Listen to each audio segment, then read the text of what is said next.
Hello everyone, welcome back to my channel. আপোনালোক সকলোকে পুনৰবাৰ স্বাগতম জনাইছো মোৰ চেনেলৰ অন্য এটি নতুন ভিডিঅ'লে। আশা কৰো আপোনালোক সকলোৰে ভালে, মোৰো বৰ্তমান ভালে। বহুত দিনৰ মূৰত আজি আকৌ এটা ৰেচিপি ভিডিঅ' লৈ আহিছো। আশা কৰো আপোনালোকে ৰেচিপি ভিডিঅ'টো চাই ভাল পাব।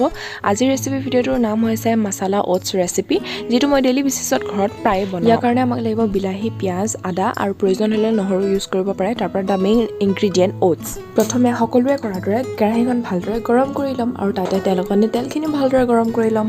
এটা কথা আপোনালোকে ভাবিব পাৰে ন হেলদি বস্তু তেল কিহৰ তেল পিছে মই অকণমান দিছোঁ, যিহেতু বিলাহী ইউজ কৰিম। বিলাহীখিনি ভাজিবৰ কাৰণে মই তেল অকণমান ইউজ কৰিছোঁ, বেছি ইউজ কৰা নাই, তেনে অকণমান দেখিছে। যিহেতু তেলখিনি গৰম হোৱাৰ পিছত তাত আমি কাটি থোৱা পিঁয়াজখিনি ভালদৰে ভাজি ল'ম। বাকী এটা কথা, বহুত দিন ভিডিঅ' দিয়া হোৱা নাই, যিহেতু মোৰ মাজতে গা বেয়া আছিলে, গতিকে লাহে লাহে ভিডিঅ'বোৰ দিমহে। আগৰ ভিডিঅ'বোৰ যিমানবোৰ কৰি থৈছিলোঁ সেইবোৰ নিদিওঁ আৰু সেইবোৰ বহুত টাইম পাৰ হৈ গ'ল। পিঁয়াজখিনি ল' ফ্লেমত ভালদৰে ভজা হোৱাৰ পাছত তাতে আমি পিচি থোৱা আদাখিনি দিম, মানে থেতালি থোৱা আদাখিনি দি ল'ম। আদাখিনি দিয়াৰ পিছতে তাৰপৰা আমি গোটেইখিনি ভালদৰে আকৌ এবাৰ অলপ টাইমৰ কাৰণে ভাজি ল'ম। গোটেইখিনি ভালদৰে ভাজা হোৱাৰ পিছত কাটি থোৱা বিলাহীখিনি আমি তাতে দি দিম। বিলাহীখিনি ভালদৰে ভাজি ল'ব লাগিব। কি হ'ল নাজানো, দুৰ্গা পূজাৰ পাছৰ পৰা মোৰ ইমানেই গা বেয়া হ'বলৈ ধৰিলে, চাগে দুৰ্গা পূজাত সেই ৰাতি ঘূৰা ফুৰা কাৰণে আৰু ৰাতিপুৱা মূৰ চুৰ ধোৱাৰ কাৰণে চাগে মেবি আৰু ঠাণ্ডা সোমালে চাগে, সেইকাৰণে গা বেয়া হ'ল। কিন্তু মই এতিয়াও বহুত একদম সম্পূৰ্ণকৈ ভাল পোৱা নাই, কাহটো আছে। বিলাহীখিনি অলপ সময় ভজা হোৱাৰ পিছত তাতে আমি হালধি গুড়া অলপ আৰু নিজৰ সোৱাদ অনুসৰি নিমখ অলপমান দি দিম। আপোনালোকে নিজৰ পৰিমাণ অনুসৰি বস্তুখিনি দিব। তাৰপিছত আকৌ আমি ভালদৰে গোটেইখিনি ভাজি ল'ম। যিহেতু আমি ইয়াত বেছি তেল ইউজ কৰা নাই, সেইকাৰণে অলপমান পানী দি বিলাহীখিনি ভাজি ল'ম, নহ'লে কেৰাহীখনত জ্বলি যোৱাৰ চান্স থাকে।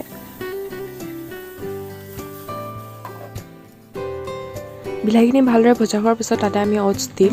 ওটছ মই সফলা ওটছৰ ক্ৰিমি ওটছটোকে ইউজ কৰিছোঁ, যিটো মোৰ ওচৰত আছে মই সেইটোকে ইউজ কৰিছোঁ। মানে মছলা ওটছ বনাইছোঁ, যিহেতু মছলা ওটছৰ আকৌ পেকেট আনি লোৱা নাই, মোৰ ওচৰত যিটো এভেইলেবল আছে মই সেইটোৱে দিয়ে বনাইছোঁ। আপোনালোকে নিজৰ জোখৰ অনুসৰি কিমান ওটছ লাগে সিমান আপোনালোকে ল'ব। মই ইয়াত হাতত এনেকৈ 3 মুঠিমান ওটছ লৈ এনেকৈ দিছিলোঁ।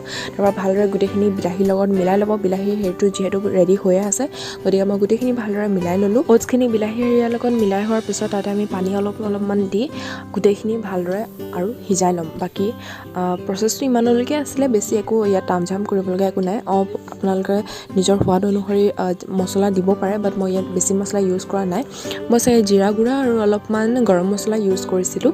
তাৰপৰা পানী দিয়াৰ পিছত সোৱাদ অনুসৰি আপোনালোকে আকৌ নিমখ দিবলৈ নাপাহৰিব, কাৰণ আগতে যিখিনি নিমখ দিয়া হৈছিলে সেইখিনি পানী দিয়াৰ পিছত কমিও যাব পাৰে। তাৰপৰা অলপমান জ্বলা হ'বৰ কাৰণে ইয়াত মই ভোট জলকীয়া ইউজ কৰিছোঁ। ভোট জলকীয়া অকণমানকৈ কাটি পিনি দি দিছোঁ, কাৰণ মোৰ ইমানো জ্বলা নালাগে। বাট মই যিহেতু ৰেড চিলি তেনেকুৱা একো ধৰণৰ মছলা ইউজ কৰা নাই, গতিকে মই ইয়াত ভোট জলকীয়া দি দিছোঁ। তাৰ পানী দিয়াৰ পিছত মই ভাবিছিলোঁ যে অলপমান নিমখটো কমি যাব নেকি, সেইকাৰণে মই অলপমান নিমখো দি দিছিলোঁ।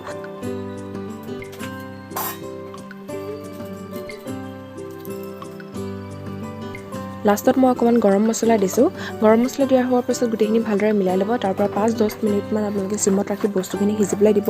ওটছটো যিহেতু সিজোতে অলপমান টাইম লাগে আৰু আমি অলপমান পাছতো দিছোঁ, গতিকে চিমত ৰাখিছোঁ মই। তাৰপৰা অলপমান সিজিবলৈ দিয়া হোৱাৰ পিছত ওটছখিনি ৰেডিয়ে হৈছে। বাকী মই চামুচ এখনতে ছাইডত লৈ পেলাই টেষ্ট কৰি চাইছোঁ নিমখটো হৈছেনে নাই, কাৰণ ওটছ বস্তুটোত নিমখ জোখত নহ'লে খাই ভাল নালাগে। লাষ্টত মই অলপ ধনিয়া কাটি দিছোঁ, যিহেতু এতিয়া ধনিয়াৰ ছিজন, গতিকে ধনিয়াকণ নিদিলে জানো ভাল লাগে। বাকী আমাৰ ওটছ ৰেডি। ইয়াত বেছি একো কৰিব লগা নাই, মই প্ৰথমেই কৈছিলোঁ। আচলতে বস্তুটো হেল্ডি হয়, বাট হেল্ডি বস্তুটো টেষ্টি কেনেকৈ কৰিব পাৰে সেইটো আপোনালোকৰ ওপৰত কথা। মই এনেকৈ অলপমান পাকঘৰত এক্সপেৰিমেণ্ট চলাই থাকোঁ। সেই এক্সপেৰিমেণ্টটো কেতিয়াবা ভালো হয়, কেতিয়াবা বিস্ফোৰণো হয়, গতিকে যিটো ভাল হয় কেতিয়াবা সেইটো বনাই খাওঁ। আৰু এতিয়া যিহেতু চেনেলো আছে, গতিকে মই আপোনালোকৰ লগত শ্বেয়াৰ কৰিবলৈতো ভালেই পাওঁ, কিন্তু আপোনালোকে কেনেকুৱা পায় সেইটো জনাবলৈ নাপাহৰিব আকৌ। আৰু জনাবলৈ হ'লে আপোনালোকে কৰিব লাগিব কমেণ্ট, গতিকে কমেণ্ট এটা কৰি দিব, মোৰো ভাল লাগিব। বাকী আৰু ওটছ ৰেডিয়ে হৈ গ'ল যিহেতু, গতিকে আপোনালোকে গৰমে ছাৰ্ভ কৰি খাব, কাৰণ ঠাণ্ডা দিনত গৰমৰ মজা বেলেগ, নহয় জানো?